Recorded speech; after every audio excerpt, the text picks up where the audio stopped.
Gimana Sir natonya? Mantap.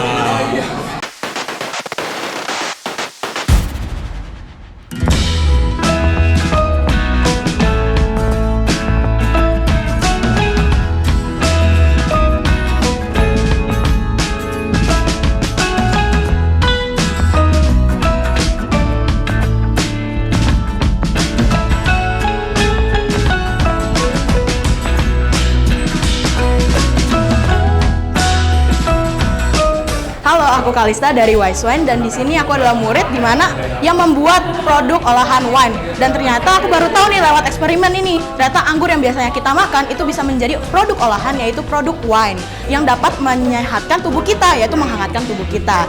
Dan juga produk ini ternyata bisa loh dijual dan harganya juga mahal. Apalagi wine kan prosesnya panjang, tentu saja semakin lama waktu proses wine itu, maka semakin mahal juga harganya. Jadi lewat eksperimen ini aku menjadi tahu ternyata anggur itu tidak sesimpel yang kita kira bisa menjadi produk olahan.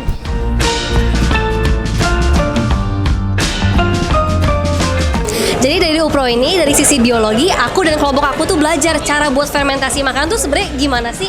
Nah, kalau untuk sisi kimianya, aku belajar pengaruh dari kemasan fermentasi itu gimana sama produknya. Karena di kelompok aku tuh beda hasilnya. Nah, kalau dari sisi BS, aku belajar sebenarnya ini tuh merupakan terapan dari mandat budaya kita di Kejadian 1 ayat 28. Halo semuanya, kami dari Wato Nato. Nah, pada kesempatan kali ini kami ingin menunjukkan hasil percobaan dari UPRO kami, yaitu UPRO ada dari kimia, BS, dan juga biologi.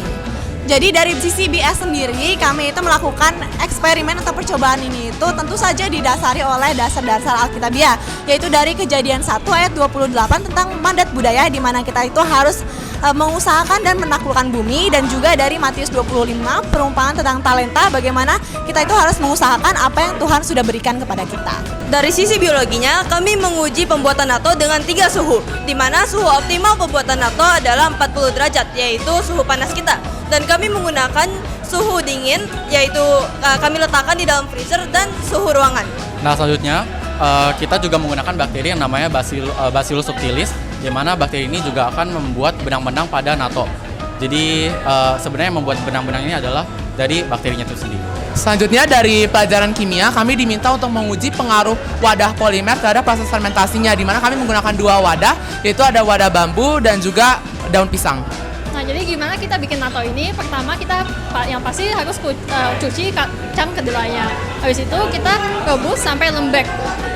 Habis itu kita tiriskan dan dinginkan nattonya, dan akhirnya kita masukin ke inkubator di mana natto itu akan fermentasi selama 24 jam dengan bakteri nattokinasenya. Habis itu setelah nattonya selesai fermentasi, kita bisa masukin ke lemari es biar awet. Nah, lalu di sini kami sempat melakukan beberapa percobaan dalam pembuatan natto. Di sini kami mencoba dalam berbagai suhu. Yang pertama ada 5 derajat dan 25 derajat. Kami menemukan bahwa di suhu 5 derajat dan 25 derajat itu natto itu tidak berkembang dengan efektif sehingga menyebabkan kegagalan. Dan terakhir, inilah produk yang kami hasilkan, ada natto sushi, dan natto fritters. Gimana Sir natonya? Mantap.